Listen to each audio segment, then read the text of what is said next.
कथा अध्याय 3. श्री गणेशाय नहे शिवमंगलाधामा परमानंद बाललोचना ईश्वरा तुझा जय जयकार असो हे गंगाधर. तू निरंजन निराकार आहेस, तू अवघ्या विश्वासाचे जीवन आहेस. परमेश्वरा तुझा महिमा अगंध आहे. मागच्या अध्यात शिवरात्री महात्मा सांगितले, आता तुझी लीला कथा तूच माझ्याकडून वंदव. नमस्कारुण्यात शिवलीलामृत ऐकण्यासाठी जमलेल्या सोनिका ऋषीमुनींना पुराणकार सूत कथा सांगू लागले आहेत. सूत म्हणाले, पूर्वी विश्ववाक वंशात मित्रसेन नावाचा एक थोर धर्मशील राजा होऊन गेला. तो अत्यंत कीर्तिवंत व यशवंत होता. सर्व वीर पुरुषात तो श्रेष्ठ, वेद प्रज्ञात अत्यंत बलवान, शूर, उत्साही, उद्योगी व अत्यंत दयाळू होता. त्याला शिकारीचा मोठा नाद होता. एकदा तो आपल्या सेनेचे भयंकर अशा वनात शिकार करण्यासाठी गेला. तेथे त्यांना अनेक वाघ, सिंह आणि अनेक पशु ठार मारले. तो आपल्या रथातून फिरत असता त्याला एक भयंकर राक्षस दिसला. त्या राक्षसाला राजाने ठार मारले. त्या राक्षसाच्या भावाने आपल्या भावाला ठार मारलेले पाहिले. त्यामुळे तो अतिशय शोकाकुल झाला. त्याला राजाचा अतिशय राग आला. त्याचवेळी त्याने प्रतिज्ञा केली, मी माझ्या भावाचा मृत्यूचा सूड घेईन. राजा मित्रसेन आपल्या नगराला परत आला. एके दिवशी तो राक्षस आचार्याचे रूप घेऊन राजाकडे आला व म्हणाला, महाराज, पाकशास्त्रात अत्यंत निपुण आहे. आपण मला आपल्याकडे आचार्य म्हणून ठेवला तर मी उत्तम अन्न पदार्थ तयार करीन. राजाने त्याला आपल्या मध पाकखान्यात मुख्य आचार्य म्हणून ठेवले. मित्रसेन राजाला मदयंती नावाची पत्नी होती. ती थोर प्रतिव्रता होती. नवीन आचार्य आल्याला पाहून तिला अत्यंत आनंद झाला. एके दिवशी काय झाले, राजाकडे पितृश्राद्ध होते. भोजनासाठी वशिष्ठ ऋषींना बोलवले होते. पाने मांडली गेलेली. वशिष्ठाने भोजनासाठी पानावर बसले. त्याच वेळी आचार्याच्या रूपात असलेला त्या राक्षसाने अन्न पदार्थात नरमांस मिसळले व तो आणून पानात वाढले. त्रिकाली ज्ञानी सर्व यज्ञ वशिष्ठ ते पाहून अत्यंत क्रुद्ध झाले. त्याने मित्रसेन राजाला शाप दिला, राजा, तुझा धिक्कार असो. तू मोठा कपटी पापी आहेस. तू मला नरमांस वाढलेस. ह्या पापामुळे तू राक्षस होशील. वशिष्ठाची शापवाणी ऐकून राजाला आश्चर्याचा धक्काच बसला. त्याने मुख्य आचार्यास बोलावून पाठविले, पण तो कपटी राक्षस गुप्त रूपाने वनात पळून गेला. राजाला वशिष्ठाचा राग आला. तो वशिष्ठांना म्हणाला, ऋषीवर, माझे काही चूक नाही. मला यातले काही माहीत नाही. असे असताना आपण मला विनाकारण शाप दिला तर आपण माझे गुरु असलात तरी मीही आपणास शाप देतो. असे म्हणून हात शाप जल घेऊन राजा वशिष्ठाने शाप देण्यास तयार झाला. तेव्हा राणी मदयंती राजाच्या पाया पडून रडू लागली. ती राजाला समजावीत म्हणाली, आपण थोडा विचार करा. शिष्याने गुरुला शाप देणे योग्य नाही, ते पाप आहे. आपण गुरुला शाप दिला तर नरकवास भोगावा लागेल. राजा म्हणाला, प्रिय, तू म्हणतेस ते खरे आहे, पण वंजळीतले पाणी जर मी आता जमिनीवर टाकले तर जमीन जळून जाईल, ती नापीक होईल. असे म्हणून राजाने वंजळीतले शाप जल आपल्या दोन्ही पायावर टाकले. त्यामुळे राजाचे दोन्ही पाय गुडघ्यापर्यंत कलममुक्त झाले. त्यांना कृष्णवर्णाचा कुष्ठरोग झाला. तेव्हापासून मित्रसेन राजाचे नाव कलमास्पाद असे झाले. वशिष्ठांना जेव्हा सगळा प्रकार समजला तेव्हा त्याने राजाची दया आली. त्याने राजाला उपशाप दिला. राजा, 12 वर्षानंतर तू शापमुक्त होशील. मग तू पूर्वंत येथे परतशील, असे सांगून वशिष्ठ ऋषी निघून गेले. वशिष्ठाच्या शापाने राजा राक्षस होऊन अरण्यात भटकू लागला. त्याने त्या अरण्यातील अनेक प्राण्याला ठार मारले. एके दिवशी अत्यंत क्रूर असा तो राक्षस अरण्यात भटकत असताना त्याला एक ब्राह्मण कुमार दिसला. त्याच्याबरोबर त्याची पत्नीही होती. त्या राक्षसाने त्या ब्राह्मणाला खाण्यासाठी पकडले. आपल्या पतीला राक्षसाने पकडलेले पाहून त्या ब्राह्मणाची पत्नी रडू लागली.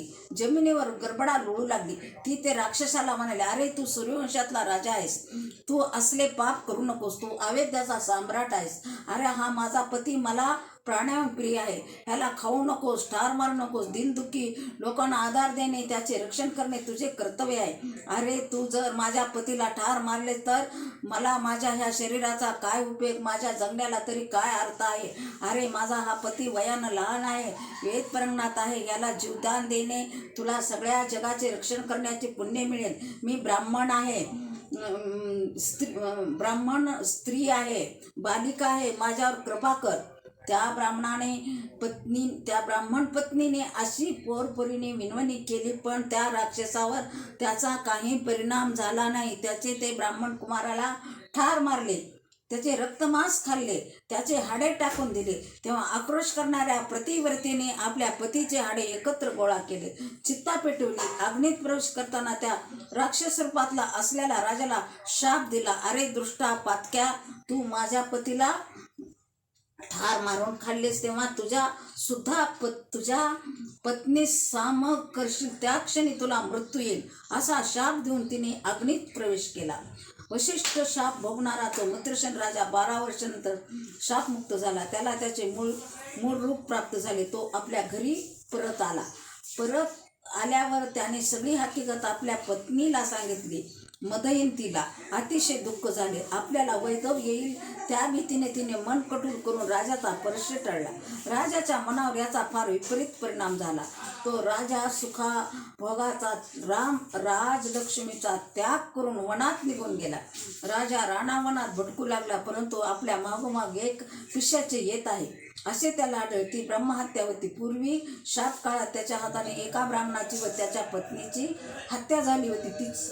ती ब्रह्महत्या त्या ब्राह्मणा हत्यापासून मुक्त कसे व्हायचे याची राजाला काळजी वाटू लागली. त्यासाठी तो अनेक तीर्थयात्रा केल्या, पण ब्रह्महत्या त्याची पाठलाग काही सोडेना.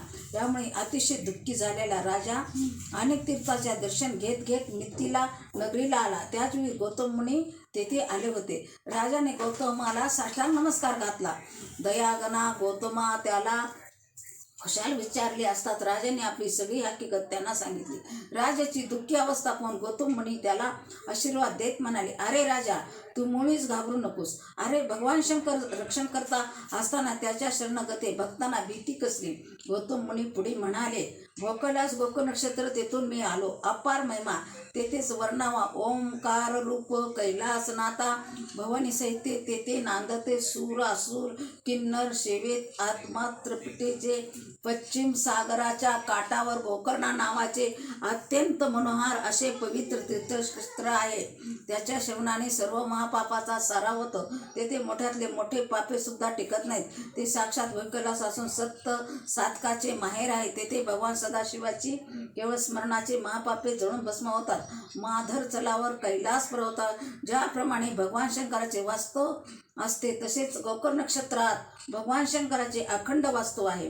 गोकर नक्षत्र कसे निर्माण झाले, त्याचे महात्म्य काय आहे, असे राजाने विचारले असतात गौतम मुनी गोकर नक्षत्राची अत्यंत पवित्र कथा सांगू लागले आहेत. गोकर्ण कथा. गोकर्ण म्हणजे साक्षात वैकैलास. तेथे भगवान महादेव महाबळ नावाने वास्तव करीत आहेत, म्हणून ह्या क्षेत्राला गोकर्ण महाबळेश्वर असे म्हणतात.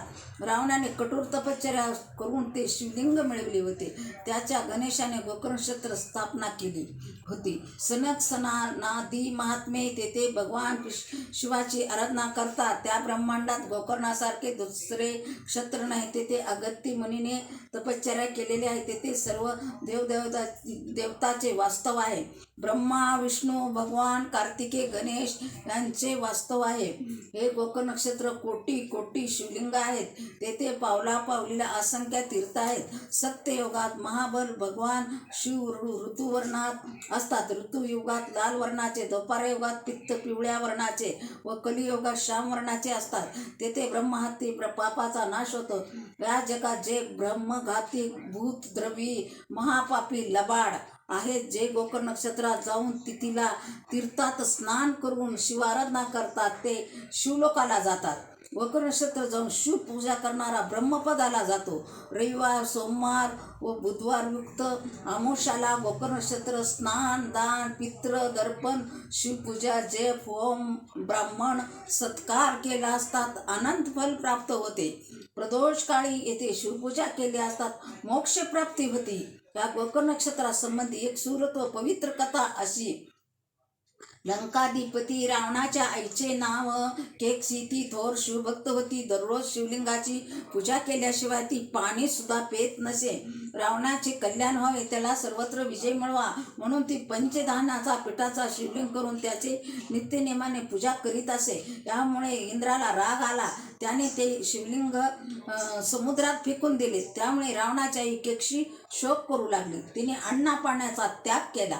ही गोष्ट रावणाला समजली. तेव्हा तो तिला म्हणाला, माते, माझ्यासारखा पुत्र तुला असताना तू शोक का बरं करतेस? मी तुला भगवान शंकराचे आत्मलिंगच आणून देतो. असे सांगून रावण कैलास पर्वतावर गेला. तेथे त्यांना भगवान शंकराचे अनेक प्रकाराने मनोभावे आराधना केली. त्याच्या भक्तीने प्रसन्न झालेले भगवान शंकर त्याला म्हणाले, रावणा, तुझ्या भक्तीने मी प्रसन्न झालो आहे. तुला हवे असेल तो वर माग. रावण म्हणाला, प्रभू, आपण माझ्यावर प्रसन्न असलात तरी मला आपले आत्मलिंग द्या. याशिवाय त्या त्रैलोक्यात अत्यंत सुंदर असलेली अशी स्त्री मला द्या. प्रसन्न झालेले शंकराने कोटी चंद्रा सूर्याची प्रभा असलेली अत्यंत दिव्य असे आत्मलिंग हृदयातले काढले व ते रावणाला दिले. मग भगवान शंकर रावणाला म्हणाले, माझी पार्वती त्रैलोक्यात सुंदरी आहे. अशी सुंदर स्त्री ब्रह्मदेव सुद्धा निर्माण करू शकणार नाही. परंतु तुझ्या भक्तीने मी अत्यंत संतुष्ट झालो आहे असल्याने ही पार्वती मी तुला देतो. तू ती घेऊन जा. रावण आनंदाने वेडा झाला. त्याने पार्वतीला खांद्यावर घेतले, दिव्यलिंग हातात घेतले व तो अत्यंत वेगाने दक्षिणेकडे लंकेला जाण्यास निघाला. ही वार्ता अवघ्या त्रैलोक्यात पसरली आणि सगळीकडे हालकोळ माजला. गणेश, कार्तिकेय, नंदीकेश्वर दुःखाने व्याकुळ झाले. ते शंकराला म्हणाले, भोलेनाथ, तुम्ही काय करून बसलात? तेव्हा शंकर हसून म्हणाले, तुम्ही कसली चिंता करू नका. वैकुंठनाथ विष्णू पार्वतीचा कैवारी आहे. तो तिच्यासाठी धावून येईल. रावण पार्वतीला घेऊन चालला असता ती भगवान विष्णूचा दावा करू लागली. तेव्हा भगवान विष्णू एका ब्राह्मणाचे रूप घेऊन रावणाच्या मार्गावर आडवे आले. त्याने रावणाला विचारले, अरे, असली स्त्री तुला कुठे मिळाली? रावण म्हणाला, भगवान शंकरांनी त्रैलोक्यात सुंदरी दिली आहे. तो ब्राह्मण हसून म्हणाला, काय हे त्रैलोक्यात सुंदरी? अरे, तिला खाली उतरून तिच्याकडे जरा पहा. रावणाने पार्वतीला खाली ठेवले. पाहतात तो अत्यंत कुरूप दिसत होती. ती वृद्ध, गाल बसलेली, तोंडाचे बोळके झाले होते दिसत होती. ती ब्राह्मण मोठ्याने हसू लागला. रावण तिला तेथेच टाकून परत कैलासाकडे निघाला.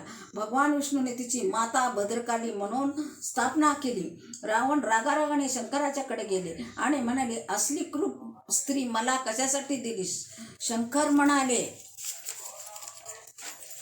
अरे, तू तिचा नाद सोड. ती मोठी कवठाळीण आहे. ती आपले रूप लपवून ठेवते. मग भगवान विष्णूने आपल्या शरीराच्या मळापासून एक सुंदर स्त्री निर्माण केली व ती मायासुराच्या पोटी जन्मास आली. तिचे नाव मंडोदरी. भगवान शिव रावणाला म्हणाले, मायासूर आपली अत्यंत सुंदर कन्या तुला देईल. तिच्या ठिकाणी सप्तकोटी मंत्र्याचे सामर्थ्य आहे. तिच्यामुळे तुला विजय मिळेल. मग रावण आत्मलिंग घेऊन पुन्हा पूर्वस्थळी आला. तेथे गणपती गुराख्याचे रूप घेऊन गायी राखत होता. सगळ्या देवांनी त्याला प्रार्थना केली होती, गणेश, रावणाच्या तावडीतून आत्मलिंग सोडून घे व त्याचे अक्षय स्थापना कर. याचवेळी रावणाला लघुशंकेची विच्छा झाली. तो मनातल्या मनात तळमळू लागला. त्याला पुढे जाता येईना. हे आत्मलिंग कधी खाली ठेवू नकोस असे शंकराने त्याला बजावून सांगितले होते आणि लिंग हातात घेऊन लघुशंका करणे तर महापाप आहे. आता काय करावे ते रावणाला समजेना. इतक्यात त्याला गुराख्याच्या वेशात असलेला गणेश दिसला. रावण त्याच्याजवळ जाऊन म्हणाला, अरे, ही लिंग थोडा वेळ सांभाळतोस का? मी जरा लघुशंका करून येतो. गणेश म्हणाला, नाही रे बाबा, माझ्या गायी रानोमाळ धावत आहेत. तुला लघुशंका करायस किती वेळ लागेल मला माहीत नाही. तेव्हा मी नाही तुझे लिंग सांभाळणार. रावण मिणमिणीच्या स्वरात म्हणाला, अरे, मी अगदी 1 क्षणात परत येतो. कृपा करून 1 क्षणभर ही लिंग हातात घेऊन उभा राहा. गणेश म्हणाला, मी तुला 3 हाका मारीन. त्याच्या आत आलास तर ठीक, नाहीतर मी लिंग जमिनीवर टाकून निघून जाईन. रावण कबूल झाला. तो गणेशाच्या हाती लिंग देऊन लघुशंकेला गेला. मग काय आश्चर्य, 1 घटिका झाली तरी रावणाची लघुशंका संपेना. तेव्हा गणेश म्हणाला, ये लवकर ये, तुझे लिंग घे. माझ्या गायी निघाल्या, परंतु रावणाची लघुशंका काही संपेना. तो हात उचलून थांब आलोच असा सुचवित होता. 2री घटिका झाली तरी रावण उठेना. 3री घटिका झाली तरी रावण उठेना. गणेश मोठ्यांदा म्हणाला, अरे राक्षसा, तुझे लिंग लवकर घे. अशा शेवटची हाक मारून गणेशाने ते लिंग जमिनीवर टाकले व ते अगदी अक्षय राहिले. ते पृथ्वीविषयी अगदी एकरूप झाले. रावण धावतच आला. ते लिंग जमिनीवर टाकलेले पाहून तो संतापला, दुःखी झाला. त्याने ती लिंग उपटण्याचा प्रयत्न केला. अवघी पृथ्वी डळमळली, पण लिंग काही हाती आले नाही. तेवढ्यात गुराकाच्या रूपातला गणेश गुप्त झाला. सगळ्या गायी पृथ्वीच्या पोटात लपल्या. रावणाने रागाने एका गायीचा कान पकडला, पण तोही हाती आला नाही. मग रावणाने तेथेच त्या आत्मलिंगाची पूजा केली. तेव्हापासून ती लिंग गोकर्ण महाबळेश्वर ह्या नावाने प्रसिद्ध झाले. मग रावण माता केक्षी दररोज तेथे जाऊन त्या लिंगाची पूजा करू लागली आहे. आधी लिंग आहे असे समजून सगळे देव ऋषी त्या लिंगाची पूजा करतात. रावण, कुंभकर्ण, विभीषण यांनी तिथे अनुष्ठान केले होते. त्यामुळे रावणाला सगळ्या देवाने जिंकले. भगवान शिवाच्या कृपेने त्याला मंडोदरी पराक्रमी पुत्र व अपार संपत्ती प्राप्त झाली. चांडाळणीचा उद्धार. अशा प्रकारे गौतम ऋषीने कल्मास्वादाला गोकर्ण नक्षत्राचा इतिहास सांगितला. ते म्हणाले, राजा, अशा गोकर्ण नक्षत्राचे महात्मा ब्रह्मदेव सुद्धा वर्णन करू शकणार नाही. मी त्याच्या क्षेत्राहून आलो आहे. मिथिला स्वराच्या देण्यासाठी येत असतात एक मोठी अद्भुत घटना घडली. ती आता तुला सांगतो, ऐक. एका वडाच्या झाडाखाली आम्ही बसलो होतो. त्याच वेळी तिथे एक अत्यंत अपवित्र रोगग्रस्त चंडाळीन पडलेली दिसली. तिचे सगळे शरीर रोगाने झंजीर झाले होते. ती अंधी होती. तिच्या शरीराला कुष्ठरोग झाला होता. त्याची दुर्गंधी सगळीकडे पसरली होती. तिच्या हातापायाचे बोटे झडून गेलेले होते. तिला अन्न पाणी काहीच मिळालेले नसावे. तिचे दात पडले होते. नाक कान झडून गेले होते. शरीरात किडे पडले होते. तिचे सगळे शरीर मातीने मळालेले होते. शरीरावर वस्त्रही नव्हते. पूर्वजन्माच्या पापाचे फळ ती भोगीत होती. तिचा मरणकाळ अगदी जवळ आला होता. इतक्यात तेथे एक दिव्य विमान आले. त्यात शिवगणा बसल्या होत्या. अनेक मंगलवाद्ये वाजत होती. गंधर्व किन्नर गायन करीत होते. अष्टनायिका नृत्य करीत होत्या. त्या शिवगणा त्या चंडाळणीला नेण्यासाठी आल्या होत्या. त्यावेळी त्या शिवगणाने विचारले, तुम्ही कुणाला नेण्यासाठी आला आहेत? तेव्हा शिवगणा म्हणाल्या, ह्या चंडाळणीला आणण्यासाठी भगवान शंकराने आम्हाला पाठविले आहे. ते ऐकून मला मोठे आश्चर्य वाटले. मी त्यांना विचारले, या चंडाळणीने असे कोणते पुण्य केले होते? मी असे विचारले असता तो शिवदूत सांगू लागले, पूर्वी केक नावाचा एक ब्राह्मण होता. त्याला सुमित्रा नावाची एक कन्या होती. तिला स्वतःच्या सौंदर्याचा मोठा गर्व होता. तिला बालपणीच वैधव आले होते, परंतु तारुण्या मंदामुळे ती सुधर्म विसरून जार कर्म करू लागली. त्यातूनच तिला गर्भधारण झाली. त्यामुळे तिच्या बापाने तिला घरातून घालवून दिले. बापाने घरातून बाहेर काढल्यावर ती एका शूद्राकडे राहू लागली. त्याचपासून तिला अनेक मुले झाले. मांस सेवन करण्यात आनंद मानणाऱ्या तिला कसलाही सारासार विचार राहिला नाही. एकदा तो शूद्र शेतात गेला असता दारूने धुंद झालेल्या तिने मांस खाण्यासाठी गायीचे वासरू ठार मारले. त्याचे मांस खाल्ले व वाघाने वासराला खाल्ले अशी ती सर्वांना सांगू लागली. नंतर काही दिवसांनी तिला मृत्यू आला. यमदूताने तिला बांधून यमलोकात नेले. तेथे तिला अनेक प्रकारचे यमयातना भोगाव्या लागल्या. मग यमाने चित्रगुप्ताला विचारले, हिने कधी काही पुण्य केले होते काय? तेव्हा चित्रगुप्त म्हणाला, हिने शिवनाम घेऊन वासराला ठार मारले होते. मग यमाने तिला पृथ्वी चंडाळणी योनीत घातले. ती जन्मजात अंधी झाली. ही कुत्र्याचे उष्टे खाऊ लागली. पुढे हिचे आई वडील मरून गेले. मग ही हातात काठी घेऊन गावोगाव भीक मागत फिरू लागली. एकदा माघ महिन्यातली महाशिवरात्र निमित्त पुष्कळ लोक शिवनामाचा जयघोष करीत गोकर्णाला चालली होती. त्याच्याबरोबर ही चंडाळी निघाली.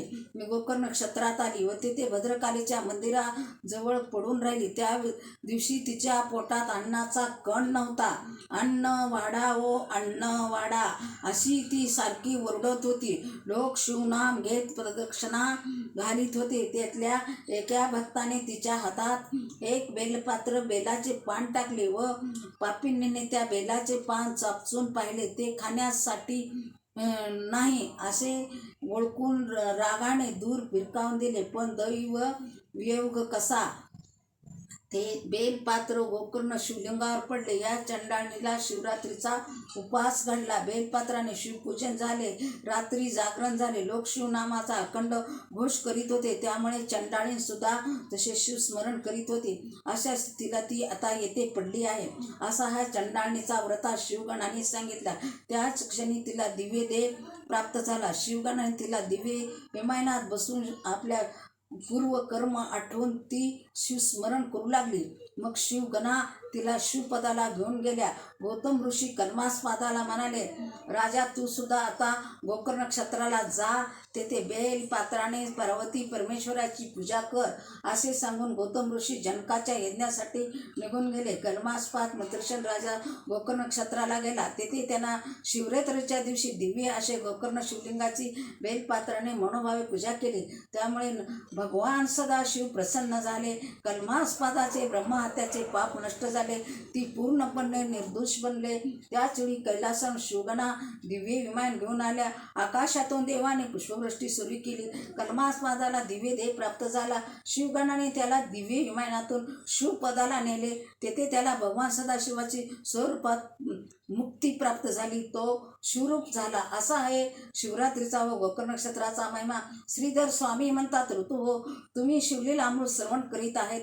तुम्ही सुद्धा खरोखर धन्य आहेत. तुमचे अवधन रूपी अलंकार देऊन श्रीधराचा गौरव करा. हे ब्रह्मानंद आदिपुरुष श्रीधर वरदा कैलास विलासा सदाशिव माझ्या मुखातून शिवलीला अमृत कथसार यादव स्कंद पुराणातील खंडातील शिवलीला अमृताचा 3रा अध्याय समाप्त. श्री सांबा सदाशिवाय नमस्तु. ओम नमः शिवाय नमः. गुरुर्ब्रह्मा गुरुर्विष्णू गुरुदेव महेश्वरा गुरु साक्षात परब्रह्म तस्मै श्री गुरुवे नमः.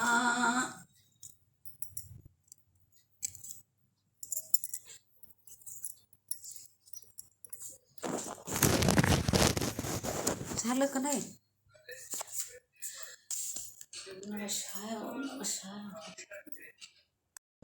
ऐसे ही स्तोत्र सीखने के लिए हमारे चैनल को लाइक एंड सब्सक्राइब कीजिए.